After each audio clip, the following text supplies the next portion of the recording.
घमंडी बेटा breaking car.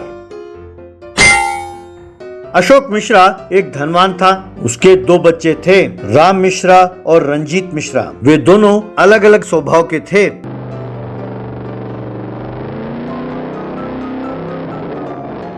Ram Mishra खूब पढ़ाई करके डिग्री फाइनल ईयर तक पहुंचा और रंजीत मिश्रा हर बार फेल होता था और डिग्री के फर्स्ट ईयर में पहुंचा।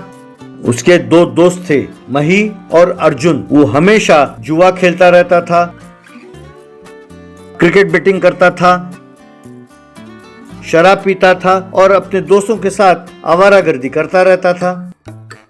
एक दिन घर पर सब मिलकर भोजन कर रहे थे। पिताजी अशोक अपने बड़े बेटे राम से, क्यों बेटे, डिग्री के बाद तुम क्या करना चाहते हो? क्या तुम मेरा बिजनेस संभाल लोगे? फिलहाल मैं मनी मार्केट में एंटर करके अपना दिमाग खराब नहीं करना चाहता पिताजी, मैं आगे पढ़ना चाहता हूँ। और तुम्हारा क्या है बेटा, कम से कम इस साल डिग्री फर्स्ट ईयर पास करोगे कि नहीं, या यहीं बैठे रहोगे? नालायक, अगर इस बार डिग्री फर्स्ट ईयर तुमने पास नहीं की तो दुकान में तुम्हें मुनीम लगा दूंगा। नालायक कमबख्त, अपने बड़े भाई को देखो, वो खूब पढ़ाई करके बड़ी बड़ी नौकरी करके घर का नाम रोशन करना चाहता है, और एक तुम हो। वैसे ये सब दोष तुम्हारी माँ का है। बहुत लाड़ प्यार से जब भी तुमने पैसे मांगे तुम्हें देकर तुम्हें बिगाड़ दिया है उसने। अब बीच में मुझे क्यों घसीटते हो? तो क्या तुम चाहते हो कि वो बहुत बड़ी पढ़ाई करके गांव छोड़ के दूर शहर में जाकर बसे? आप देखते जाओ मेरा बेटा रंजीत इस बिजनेस को कितना डेवलप करेगा। पिताजी को यूं अपमान करते हुए देखकर रंजीत को हमेशा की तरफ बहुत गुस्सा आया। वो बाद में जाकर अपने दोस्तों से मिला। जब देखो मेरे पिताजी मेरे भैया की ही प्रशंसा करते रहते हैं, और मेरा भाई समझता है कि वो एक अकेला ही है जो बहुत होशियार है, उसे बहुत घमंड है। मैं स्पोर्ट्स में बिजी था इसलिए पढ़ाई पर ध्यान नहीं दे पाया, वरना मैं तो उससे अच्छा पढ़ सकता हूँ और उससे ज्यादा मार्क्स ला सकता हूँ। यार माही, ये रंजीत ने स्पोर्ट्स कब खेला? अरे अर्जुन, तू ये बेकार का सवाल कर रहा है। ताश खेलना, कैरम बोर्ड, क्रिकेट बैटिंग, ये सब स्पोर्ट्स नहीं है तो और क्या है? हाँ यार, तू सच कह रहा है। अरे यार तू ठहर जा, रंजीत का मूड ठीक नहीं है आज। हाँ यार, आज मेरे पिताजी ने राम के सामने मेरी बहुत बेइज्जती की यार। अरे रहने दे यार, राम तो आखिर तेरा भाई है, पर हाँ हमेशा तेरा अपमान करना बहुत गलत है यार। अरे ठीक है यार, चलो बाहर जाकर थोड़ा बियर पीते हैं, तभी अपना मूड ठीक होगा। हाँ यार सच है, चलो बियर पीते हैं। कहकर सबने मिलकर बियर पिया। एक दिन एग्जाम्स के रिजल्ट्स घोषित किए गए। हमेशा की तरह राम एग्जाम पास हो गया, पर रंजीत फेल हो गया। अशोक अपने बेटे राम से, राम, तुम्हारे एग्जाम के पास होने की खुशी में मैं तुम्हारे लिए एक तोहफा लाया हूँ, जरा देखना तो, चलो मेरे साथ। कहकर राम को घर के बाहर ले गया। वहाँ पर एक नई कार चमक रही थी। थैंक यू पिताजी। ये देखकर रंजीत अपनी माँ से, देखा माँ, पिताजी ने राम को कार खरीद कर दिया है। क्या करे बेटा, तुम फिर से फेल हो गए। अब मैं इस मामले में क्या कर सकती हूँ? ये सुनकर रंजीत को और गुस्सा आया। बाद में राम घर से जाते हुए, माँ, मैं मंदिर जाकर कार की पूजा करके आता हूँ, पिताजी पूछें तो उन्हें बता देना। यूं माँ से कहकर वो अपने कार में चला गया। रंजीत और उसके दोस्तों ने छिपकर ये सब देख लिया। तुरंत वो तीनों अर्जुन के बाइक में बैठे और वो राम का पीछा करने लगे। राम थोड़ी दूर आगे जाकर मंदिर के बाहर उसने कार को रोका और मंदिर के अंदर गया। तब माही, अर्जुन और रंजीत ने मिलकर डंडों से उस कार की खूब धुनाई की।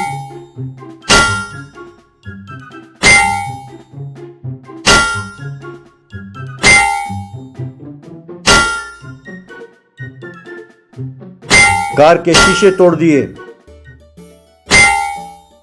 सीट फाड़ दिए। तभी मंदिर से बाहर आकर राम ने ये सब देखा। उसने माही और अर्जुन को जोर से मुक्का मारा। रंजीत के हाथों से उसने डंडे को छीना और, अरे भाई, तू पागल हो गया क्या? जो कार पिताजी ने प्यार से लाकर दिया है तुम उसका यूं नाश कर रहे हो, कहकर डांटा। तब रंजीत गुस्से में, उन्होंने तुम्हें प्यार से लाकर दिया है इसीलिए इसका सत्यानाश कर रहा हूँ। अरे उन्होंने कभी मुझे बेटे की तरह प्यार भी किया है?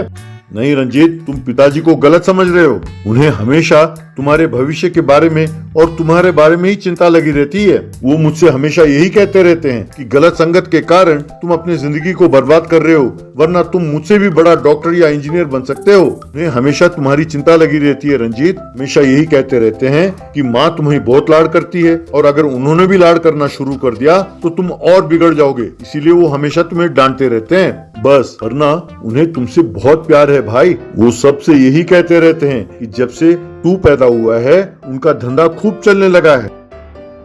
सच भाई? हाँ भाई, माँ कसम। तब रंजीत की आंखों में आंसू भर आए। वो अपने आंसू को पोंछते हुए, माफ कर देना भाई, मैंने तुम्हारी नई गाड़ी बिगाड़ दी।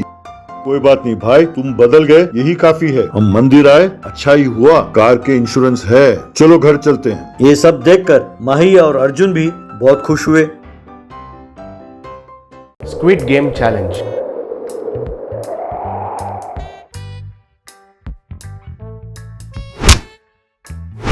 एक जंगल में एक बड़ा सा पेड़ रहता था। उसके नीचे एक राक्षस का परिवार रहते थे। एक आदमी राक्षस, एक औरत राक्षस और एक छोटा लड़का राक्षस जी रहे थे।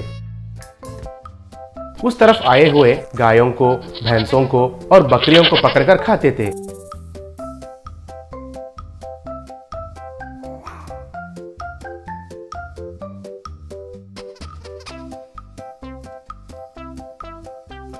एक दिन आदमी राक्षस एक आईपैड लाकर उनका बेटे राक्षस को दिया।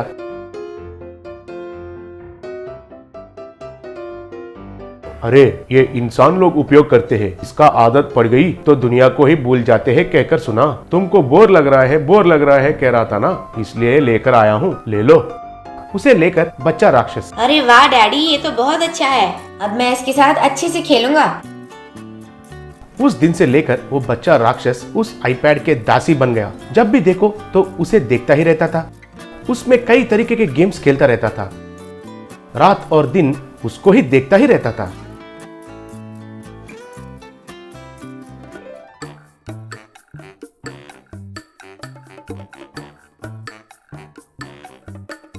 एक दिन औरत राक्षस, ये आपने क्या कर दिया? हमारा बेटा इससे पहले ही बेहतर था। बेचारा कम से कम हमारे साथ खेलता था, नाचता था, गाता था। अब तो हम लोगों को भाव ही नहीं देता है। ये बेवजह आपने उसको ये लाके दिया।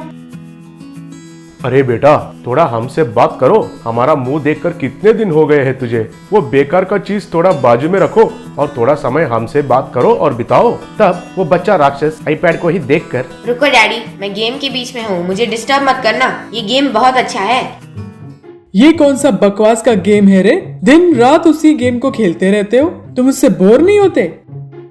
मम्मी, इस गेम का नाम स्क्विड गेम है। ये बहुत बढ़िया गेम है। इस गेम में ये होता है कि कुछ लोग पैसों के आस में एक मुकाबले में हिस्सा लेते हैं। तब एक खिलौना उन लोगों को मारता रहता है। बहुत अच्छा है नहीं कॉन्सेप्ट? अगर ये गेम सच में खेलना है तो कहिए, मैं ये देखना बंद कर दूंगा। क्या बाहर सच में वो गेम खेलना है? अगर खेलेंगे तो मैं या मम्मी उन लोगों को मार देते हैं। हमारे पास वो खिलौना तो नहीं है, फिर भी तुम्हें वो क्या है क्या? हाँ, मुझे वो सब पता नहीं है। खिलौना लोगों को मारेगा तो मुझे अच्छा लगेगा। मुझे ऐसा ही खिलौना चाहिए, तब मैं ये देखना बंद कर दूंगा। कहकर उधर से चला गया।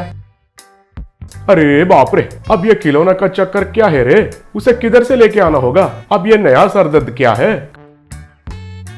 अरे, आपको तो तपस्या करके इच्छाओं को पूरा करने का आदत है ना। तुरंत तपस्या शुरू कीजिए। तुरंत राक्षस तपस्या करना शुरू किया। ऐसे धूप में, बारिश में दिन और रात तपस्या करने लगा।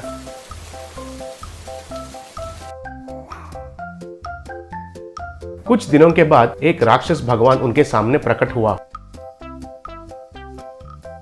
हे राक्षस, मुझे तुम्हारे तपस्या से हिला दिया, इसलिए आया हूँ। तुम्हें क्या चाहिए, पूछो। तब वो राक्षस उस खिलौने के बारे में कहा। तब वो राक्षस भगवान हाथ घुमाया तो एक खिलौना प्रकट हुआ। हे राक्षस, ये खिलौना जितना लोगों को चाहिए मार सकता है, लेकिन ये जिसके पास रहता है उन्हें इसकी वजह से मौत हो जाएगा। इनका सामना करने वाले के हाथों में ही आपका मौत हो जाएगा। अच्छे से सोचकर इसे लेना। हे राक्षस भगवान, इस खिलौना का सामने करने वाला कौन रहता है? मुझे मेरे बेटे का ख्वाहिश पूरा करना जरूरी है। मैं इस खिलौना को लेता हूँ, कहकर उनको प्रणाम किया। तब वो राक्षस भगवान गायब हो गया। बाद में उस खिलौना को देखकर बच्चा राक्षस बहुत खुश हो गया था।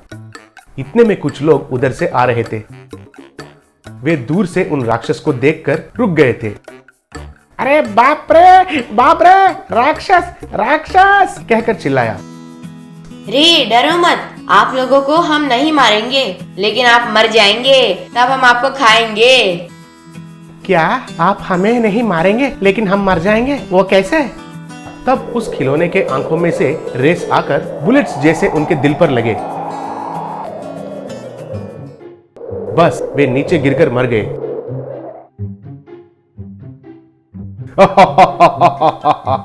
कहकर खुशी से हंसने लगे। ऐसे रास्ते में जा रहे सब लोगों को बुलाकर उनका खिलौने की मदद से मारने लगे। तब सब लोग डर गए थे। उस गांव में एक साइंटिस्ट रहता था। उसका बेटा का नाम था रवि। वो बहुत होशियार लड़का था। एक दिन गांव वाले उस साइंटिस्ट के पास मदद के लिए आए। साइंटिस्ट को उस खिलौने के बारे में कहकर हमें बचाइए कहकर पूछे।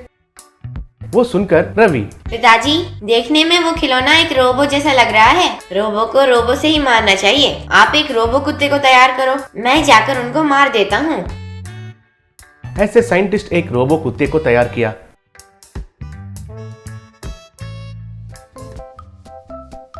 बाद में रवि उस रोबो कुत्ते के ऊपर बैठकर उस गांव वालों के साथ वो राक्षस का जगह पर गया।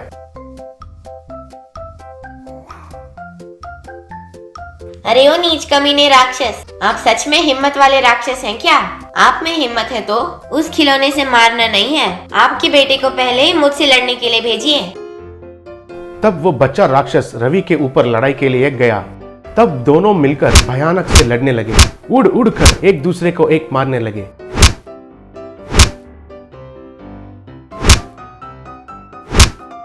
आखिर में वो बच्चा राक्षस हार गया। वो देखकर उनका माँ पिता राक्षस को बहुत गुस्सा आया। वे भी रवि के ऊपर लड़ाई के लिए आए। रवि बहुत होशियारी से उनसे लड़ने लगा। उनके पकड़ में नहीं आते हुए उनको उड़ उड़ कर मारने लगा। ऐसे भयानक लड़ाई होने लगी।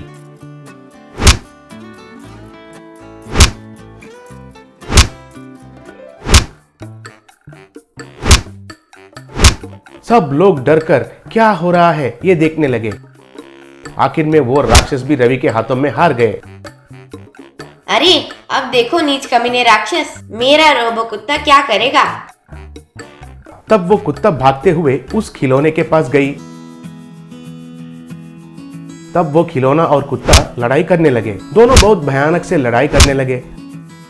आखिर में वो रोबो कुत्ता उस खिलौना को टुकड़े टुकड़े कर दिया। तब वो कुत्ता भी उस खिलौना की तरह रेस छोड़कर उन राक्षसों को मार दिया।